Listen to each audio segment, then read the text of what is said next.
Olá, eu sou a doutora Márcia Yamamura, eu fui estudante aqui na Escola Paulista de Medicina, eu sou da turma 60 e eu entrei aqui em 1992. A minha história com a Escola Paulista de Medicina é uma história assim, de amor, de coração, porque nós sempre moramos aqui perto, né, no entorno da escola, e eu sempre olhava para o Hospital São Paulo e eu falava o seguinte: eu vou ser neonatologista, eu vou ser pediatra aqui nessa faculdade. E, obviamente, eu tive uma grande influência dos meus pais, ambos estudaram aqui na Escola Paulista de Medicina, né? Inclusive, eles se conheceram aqui, casaram, né? E construíram, né, a família. Então, a minha história aqui com a Escola Paulista vem de, assim, acho que desde do ventre, inclusive eu nasci no Hospital São Paulo. Na minha época de vestibular, ainda era na FUVEST, não era, né, essa coisa toda do Enem. E, obviamente, tanto o vestibular da USP como da Unifesp, eles eram sempre muito concorridos, né? E a gente podia fazer 4 opções. Existia a USP, existia a Escola Paulista, existia a Santa Casa, existia a Medicina Ribeirão. E você colocava, né, a ordem de preferência. E eu fui uma das poucas loucas, né, que colocou só a Escola Paulista como opção. Então, se eu não tivesse passado, eu estava perdida, né? Mas consegui uma ótima colocação, acabei entrando em 5º lugar, né? E com isso, assim, foi uma grande realização. Além da influência, né, dos pais, e eu acho que muitos acabam tendo, né, essa influência de um parente, de um pai, ou até da expectativa da família, né, em ser médicos, mas por maior que seja a influência e expectativa, eu acho que a gente nasce, né, com o coração de médico, porque a gente tem que ter um perfil. É um perfil eu digo até de personalidade, né, no qual a doação está muito presente. E você está doando o seu tempo, você está doando a sua energia, né, você está, enfim, doando o teu conhecimento, né, para poder, enfim, ajudar, tratar e beneficiar o outro. Eu acho que essa é a base fundamental da medicina. Porque sem isso, eu acho que se faz pouco sentido, né? A gente perde o sentido da medicina. Nós vivemos num momento um pouco difícil, né, até da medicina, desafiador, porque hoje o médico tem 5 minutos para atender o paciente, muitas das vezes ele não consegue nem, enfim, recebê-lo de uma maneira adequada, estabelecer uma relação, enfim, médico-paciente adequada, e a gente sabe que isso também faz parte do tratamento, né?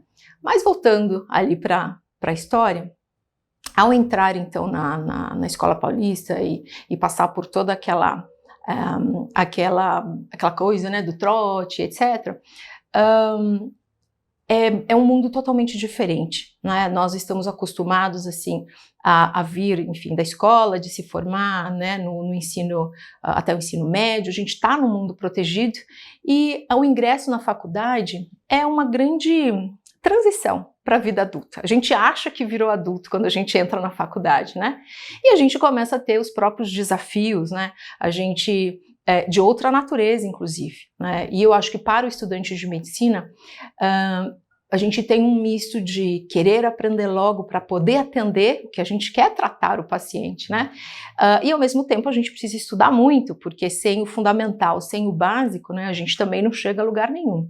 Então, os primeiros anos da faculdade, né, eu diria, lá no passado, se você tivesse me perguntado, eu diria que foram desafiadores no sentido de entrar em contato com o que é fisiologia, bioquímica, anatomia patológica, né, a própria anatomia e assim vai. Mas isso é fundamental, porque cada coisa que você estudou lá atrás, né, você vai usar de uma forma ou de outra aí no teu futuro, tá?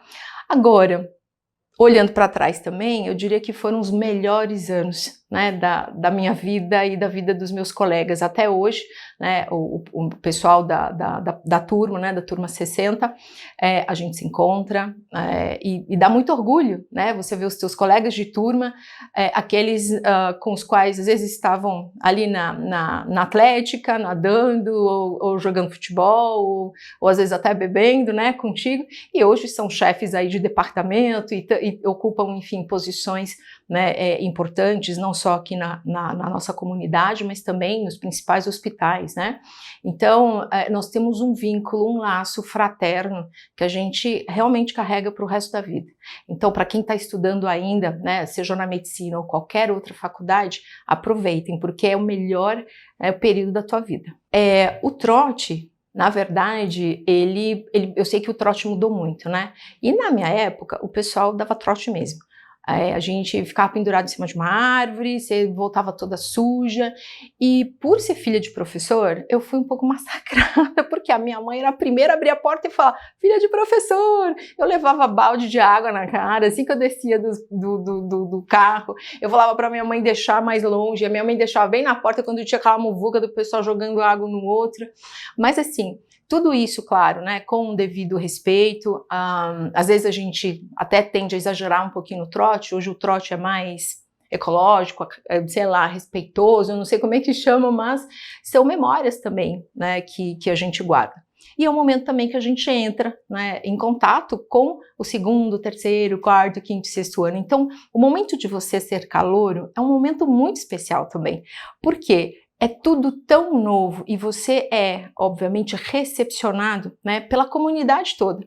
Então eu me lembro, por exemplo, de hoje, que hoje ocupam, assim, são chefes de residência, né, que ainda continuaram na Atlética, e a Atlética também mora no nosso coração até hoje, né, no qual era meio que obrigatório, né, o calouro escolher para onde que ele ia. Eu fui pro handball, fui goleira do handball, me machuquei, fraturei um monte de coisa, que não veio o caso, mas isso faz parte, né, você competir, né, na intermédia, você ir na intercalo, né, você vibrar, você também querer matar a faculdade vizinha, né, e etc, né, e eu também participei, né, existia uma competição chamada Pauli Poli, e que era, assim, foi um desastre, gente, aquilo é um desastre, né, com todo respeito, e que o pessoal passava um pouco da medida nesse Pauli-Poli, né, ele foi proibido durante muitos anos, acho que não voltou mais, né, mas na minha época, o pessoal destruiu, assim, a piscina da Poli, ou o centro acadêmico da Poli, então também foi proibido, né. Tirando esses exageros, né, voltando à parte boa, assim, o momento de ser calouro é um momento muito especial, é um tesouro, e vocês, né, calouros, são tesouros, né, que chegam para dar a continuidade. Então, hoje que eu dou aula, né, para a calorada, eu sempre pergunto, né, nós ganhamos ou perdemos na intermédia, e aí eles pedem, né, enfim, tem a semana de recesso, tem que treinar, e eu falo, vai treinar mesmo, porque se a gente cair, eu vou repetir todo mundo aqui, né, na matéria da acupuntura, né, brincadeira, mas isso fica no nosso coração. Todas as vezes que você vai para a intermédia, que você perde, que você joga, que você, enfim, que você chora, que você xinga, que você grita, tudo isso, gente, faz parte, né, também da nossa história. O que eu quero dizer também é que esses anos de formação que a gente tem, né, na faculdade, a gente ganha o conhecimento técnico, né, para que a gente possa, enfim, atuar como médico, mas isso forma também a nossa persona, ou seja, o nosso médico, o nosso caráter como médico. E aqui na Escola Paulista, nós temos a característica de formar um médico humano, né, que ele não é simplesmente alguém que está muito mais preocupado com o desempenho e a técnica e o resultado e não considerando o paciente. Aqui nós temos essa característica de sermos muito humanos, acolhedores, né? E a Escola Paulista também, ela tem uma outra importante característica, que ela é ser inovadora.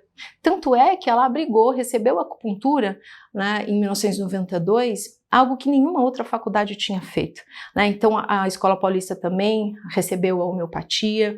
Hoje a gente tem um movimento, né, da medicina integrativa, e a Escola Paulista ela está sempre de braços abertos, né, para tudo que é novo. São várias histórias, né, mas eu acho que duas delas acho que me marcaram muito e que me fazem sempre, na verdade três, me fazem repensar a cada dia, né, como eu quero praticar a minha medicina. Uma delas foi houve uma época, pessoal, e que isso é muito feio, né, a gente como sociedade, né, mas houve uma época em que era moda, entre aspas, né, tacar fogo em mendigo. Então as pessoas, né, alguns playboyzinhos, viam as pessoas, né, menos favorecidas dormindo em bancos da praça, na rua, jogavam, enfim, álcool, gasolina e colocava fogo, infelizmente.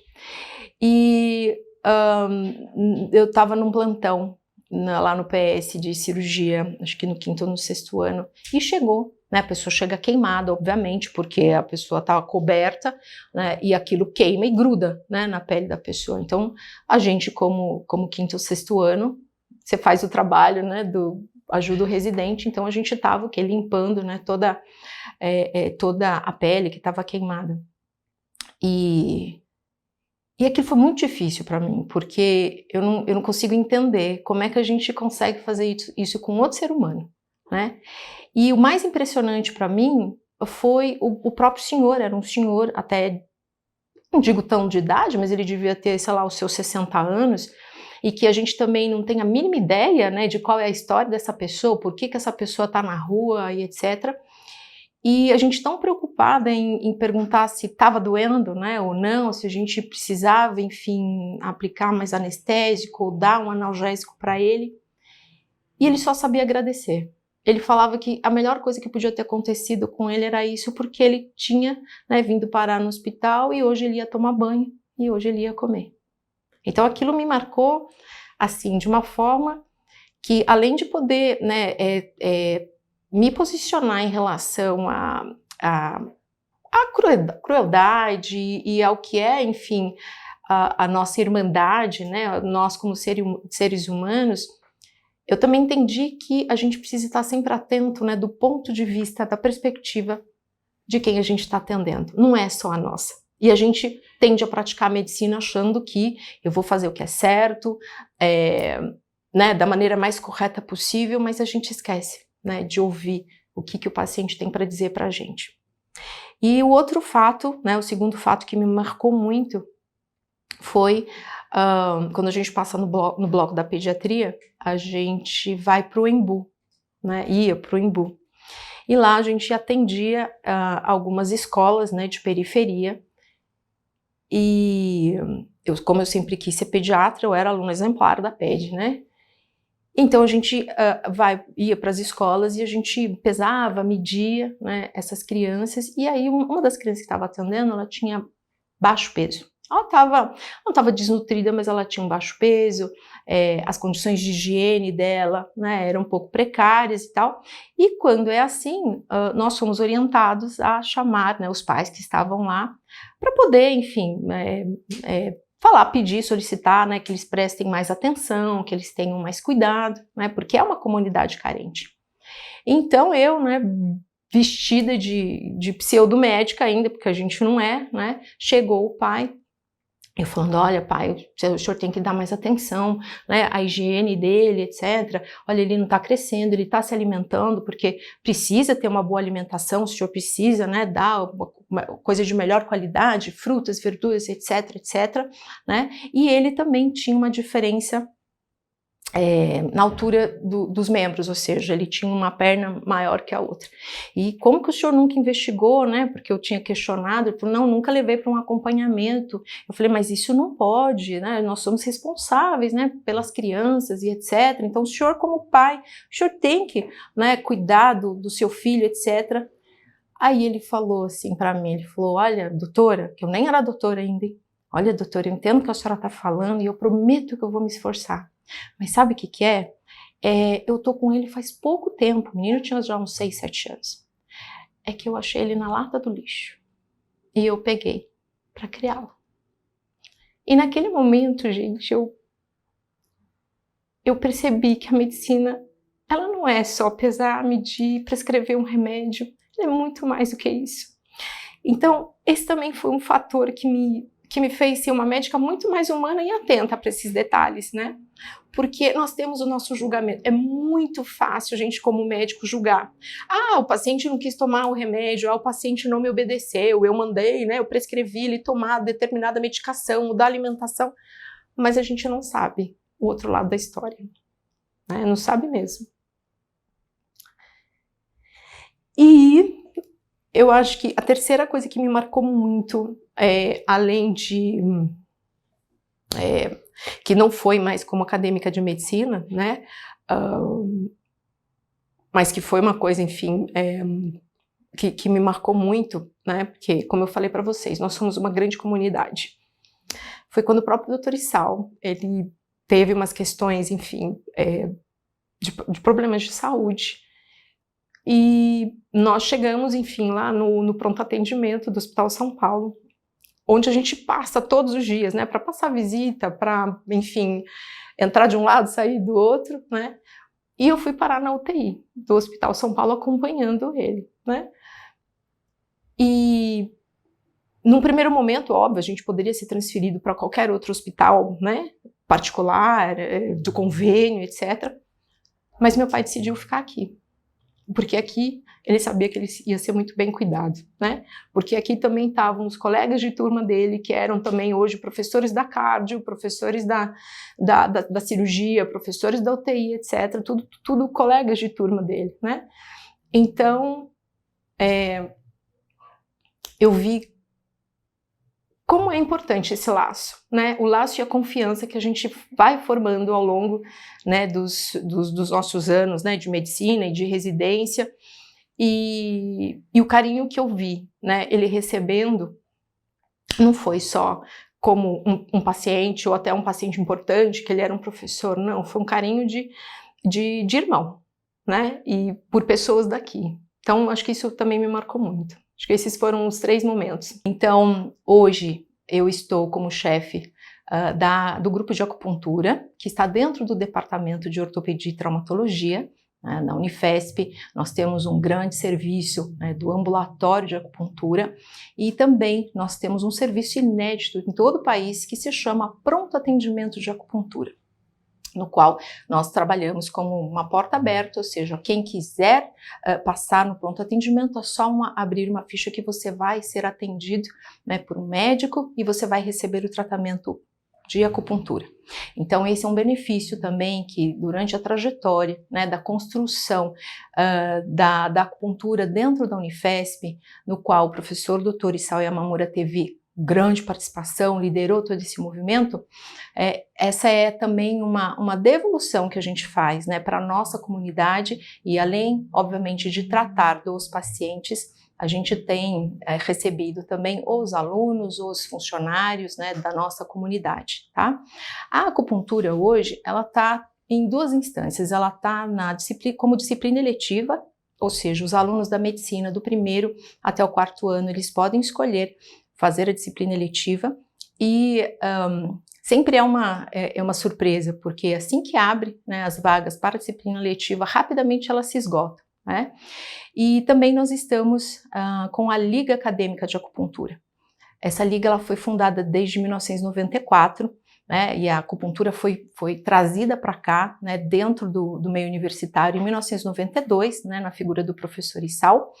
E desde então nós temos formado, né, os acadêmicos, os graduandos de medicina, né, na Liga de Acupuntura desde 94. E com isso ela também foi a matriz de todas as outras ligas, né, que vieram a ser fundadas, né, nas outras escolas.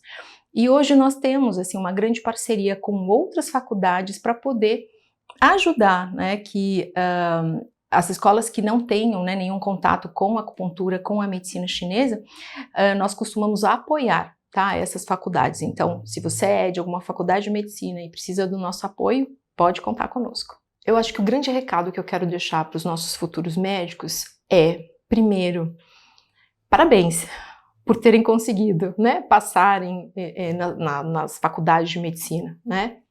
Aqui, então, mais parabéns ainda, porque vocês são a nossa futura geração. Segundo, eu pediria, e sempre peço, quando eu dou aula, eu sempre peço, estudem, mas estudem muito, se dediquem, porque vocês vão tomar conta de nós, né, no futuro, né? E, inclusive, eu ouvi de um médico antigo, que era meu obstetra, ele falou o seguinte: Márcia, eu ainda vou pegar a leva dos médicos antigos, né, os catedráticos, né? Os médicos de verdade, até ele brincou, você não. Você e a sua geração estão na mão desses meninos novos que vêm vindo. E eu tenho muito medo, muito receio da formação deles. E num primeiro momento eu até concordei, né, com ele. Porque hoje, eu acho que a gente tende a ter essa ideia, né, de olhar para a geração seguinte e falar, puxa vida, né, tá faltando alguma coisa. Mas, como eu disse, eu tenho oportunidade de vê-los no primeiro ano, seja na eletiva, ou seja na liga, e eu tenho oportunidade também de vê-los no sexto ano, ou no quinto ou no sexto ano, ou às vezes até na residência. E eu vejo uma grande transformação. Quando a gente vira médico, sabe? Quando a gente se forma, faz o juramento e ganha o nosso CRM, algo em nós muda. Então, eu queria dizer que eu tenho muito orgulho, né? Continuo pedindo para que estude muito, né? Porque vocês vão ser o futuro da medicina. Mas eu tenho muita confiança e muito apreço, né, por essa geração de médicos que vem vindo, porque medicina a gente não é para qualquer um. Passar até que, apesar de ser difícil, até que é fácil, isso é o de menos. O difícil realmente é você fazer medicina, né, em condições tão complicadas, né, muitas vezes que a gente tem, né, no nosso sistema público de saúde e com toda a política, enfim, nacional da saúde. E a medicina também, muitas das vezes, ela é invadida, né, por outros profissionais. Então, eu quero agradecer, enaltecer e homenagear, né, não só os futuros médicos, mas os médicos que batalham hoje, porque não é para qualquer um. Falar do Dr. Isao Yamamura é muito fácil, porque toda a comunidade aqui da Unifesp o conhece, né? E a história dele começou no interior do Paraná, né? Meu pai, ele é o caçula de 7 irmãos, ele vem de uma geração, né, que os meus avós, ou seja, pais dele foram imigrantes, né, por causa da Segunda Guerra, ou seja, veio todo mundo para cá, era japonês, era italiano, era português, ou seja, o Brasil recebeu muito dos imigrantes. E essa geração, né, dos avós, era uma geração que estava de favor no país dos outros, então eles tinham que trabalhar muito, né, e se sacrificar muito, né? Então, com muito custo, os meus avós se estabeleceram, né, os pais do professor se estabeleceram, né, em Apucarana, no Paraná, e lá tinha grandes plantações de café, né, então era com isso. E meu pai sempre contava, inclusive ele contou, né, isso também para o meu filho, e que era muito difícil, ele andava 7 quilômetros, né, para ir para o grupo escolar a pé, e ele pequenininho, ele era o último, e os irmãos não queriam nem saber, deixavam ele para trás. E depois ele voltava mais 7 quilômetros, né? E hoje existe merenda escolar, né? Naquela época não tinha. Então ele conta que ele voltava com fome, né? De tarde. E a terra do Paraná é uma terra muito vermelha, né? E uma das características, né? Uma das memórias, enfim, que ele tem, que inclusive ele falou, né? No memorial de 75 anos da Unifesp, em que aos 16, 17 anos ele resolveu vir para São Paulo porque ele queria ser médico. Ele veio sozinho, abandonou tudo lá e ele vinha de trem, de Maria Fumaça chamava. E ele chegava todo vermelho, porque era a terra do Paraná, né? Quem é de lá sabe a característica, né, da terra vermelha, enfim, de Londrina, Paraná, Apucarana, etc. E entrou na Escola Paulista, né? Com todo esforço próprio, morou em república, que na verdade não chama república, chama pensionato, né? E estudou, passou, entrou na turma 30, se eu não me engano, porque foi mais ou menos 30 anos depois que eu entrei na medicina também. E aqui ele também conheceu a minha mãe. E a minha mãe, ela tinha ficado de DP, porque naquela época tinha DP, né? De histologia. Então minha mãe era do 2º ano e meu pai do 1º, e eles se conheceram e ela sempre levava um chocolatezinho para ele, já com segunda intenção, eu acho, né? Então eles namoraram os 6 anos, né, da faculdade e casaram. Depois minha mãe foi para Santa Casa, né? Minha mãe se formou pediatra e o professor seguiu quis ser ortopedista, né? E na época da residência ele foi para o exército, né, e junto com ele também foi, né, o professor da otorrino, e eles revezaram, etc. Mas enfim, a paixão dele era ortopedia. Ele foi pupilo, né, aluno, né, do grande Dr. José Laredo Filho, né, que para quem é ortopedista, ele, assim, foram os tempos rígidos e áureos, né, da ortopedia, por isso que os grandes nomes aqui da escola fizeram, assim, história, né, nos departamentos, porque exigiram também muito, né, e isso fez com que também a ortopedia crescesse muito, e hoje eles têm, né, o legado de manter, né, tudo que o professor Laredo fez. E o professor Issal, então, na sua época de ortopedista, tomava conta dos residentes, ajudava os residentes, né, a passarem na prova do título, SBOT. E vocês sabem que a grande característica, né, do ortopedista é ser churrasqueiro, né? Deve ser na entrevista, eles perguntam: você sabe fazer churrasco? Você gosta de cerveja? Aí você passa na ortopedia, brincadeira. Mas eu sempre cresci, então, no meio de churrasco, né, de cerveja e de ortopedista, né? E o professor, ele conta que uma das crises, né, que ele teve foi: por que eu opero as pessoas, né, com a mesma característica, com a mesmo tipo de fratura, eu coloco a mesma prótese, etc. E algumas pessoas respondem muito bem, outras pessoas respondem muito mal, né? Então, obviamente, existe a variabilidade, né? Algum indivíduo é diferente do outro, mas ele sempre ficava descontente com isso. Porque a mente de cirurgião é assim, né? A gente precisa e pragmática, quer dizer, se eu faço isso, o resultado só tem que ser aquele. E isso fez, somado com uma questão pessoal, familiar, minha mãe teve diagnóstico de câncer, e ao procurar, enfim, né, alguma alternativa, né, para a sua condição, enfim, de saúde, era um tumor muito raro, né, um cilindroma, que é um tumor de glândula salivar. Ela foi procurar algo alternativo e ela achou um médico coreano que fazia acupuntura. E obviamente ele não era médico no Brasil, mas ele era um médico que fazia acupuntura. E o professor, então, né, muito curioso, começou a estudar sozinho. Então ele foi um autodidata, né, em relação à acupuntura.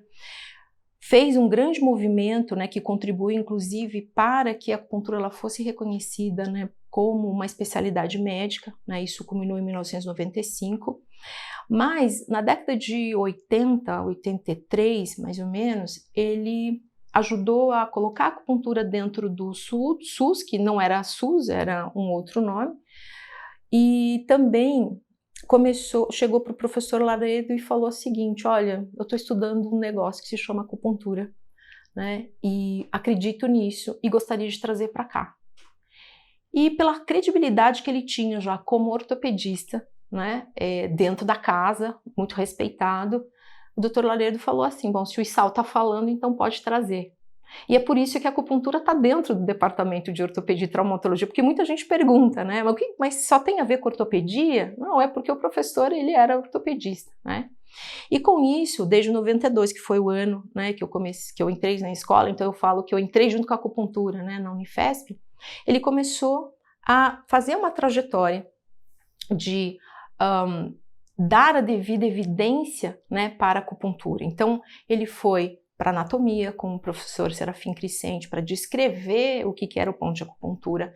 Ele foi lá para a neurofisiologia, né, com o professor Luiz Eugênio, para explicar o que acontecia quando a gente inseria a agulha de acupuntura, o que era a própria agulha de acupuntura, né? Como era o mecanismo de ação da acupuntura. Fez muitos trabalhos, né, em ratos, né, em laboratório, porque o comitê de ética não permitia se fazer trabalhos clínicos com acupuntura, porque só existia trabalhos, né, asiáticos, ou seja, chineses, japoneses, coreanos, né, e que não eram traduzidos, né? Isso lá em 92 não tem esse tanto de publicação que tem hoje, né? Então ele foi construindo, né, e estudando, fundamentando, né, a acupuntura para depois começar a fazer, né, os trabalhos científicos, clínicos, né? E isso, como eu disse, contribuiu com o movimento de outros médicos pelo país, para que a acupuntura ela fosse reconhecida, então, como especialidade médica desde 95 e desde 2002, se eu não me engano, existe, então, a residência médica de acupuntura, né, dentro da Comissão Nacional de Residência Médica. Então, nós também temos aqui na Unifesp um programa de 2 anos, né, de residência, no qual eles têm acesso direto, né, é um programa de acesso direto, eles passam 2 anos conosco aprendendo. O professor Issal, então, ele ganhou, né, pela sua trajetória, o título de livre docente, era professor adjunto daqui, e com isso ele fez a história. Ele é um grande autor, hoje seus livros também até hoje participam, né, como referência para o título de especialista em acupuntura. Todo esse movimento que a gente tem, né, do estudo de médicos na acupuntura, a própria liga, as disciplinas, enfim, a disciplina eletiva, tudo é fruto, né, eu acho que do sonho ou da realização, enfim, né, de alguém visionário, né, e grandioso como o professor Issal. Eu quero contar uma curiosidade que também me marcou muito, né, acho que eu era residente aqui. E a Unifesp, como eu disse, sempre pioneira e aberta, né, a tudo que é, enfim, que é novo, sem nenhum preconceito. A Unifesp ela organizou um encontro chamado Ciência e Espiritualidade, no qual ela convidou o Dalai Lama para vir para o Brasil. Isso foi organizado pela Unifesp. E o professor foi foi parte, né, enfim, da equipe que recepcionou, né, e participou junto com o Dalai Lama, né, desse evento. E num momento particular, numa audiência particular que ele teve, né, com o Dalai Lama inclusive quis conhecê-lo, porque ele estava impressionado como é que o professor Issal conseguiu colocar a medicina chinesa, né, a acupuntura, porque o Dalai Lama é tibetano, né, como é que ele conseguiu colocar isso no sistema público, né, de saúde. Ele estava maravilhado, né, e de forma gratuita, né, e então, claro, isso também eu acho que é reconhecer, né, a grandiosidade e pioneirismo, né, do professor. E algo também muito curioso, né, o Dalai Lama, ele vem de uma história, né, de um sofrimento, né, do seu povo, e o professor Issal também sempre foi muito preocupado com o sofrimento emocional, né, do ser humano. E ele inclusive falava que o sofrimento emocional é o que mais adoece o ser humano. Inclusive é o que inicia, né, o adoecimento. Então ele perguntou para o Dalai Lama, né, ele falou da seguinte forma: as emoções, ou seja, a nossa parte mental emocional adoece a gente, né? Aí o Dalai Lama falou: sim, adoece. E como é que trata? Ele perguntou ao Dalai Lama. Aí o Dalai Lama falou: não sei. Aí o professor Issal falou: mas eu sei, a gente tem um ambulatório que trata isso aqui na Unifesp, né, um ambulatório de emoções, junto com a filosofia da medicina chinesa, né, um ambulatório que existe desde 96, mais ou menos, né, no qual a gente olha, né, para o indivíduo de uma maneira realmente individual e integrada. Tá? Então, como eu disse, a escola ela é cheia de surpresas, né, e pioneira em tudo que faz.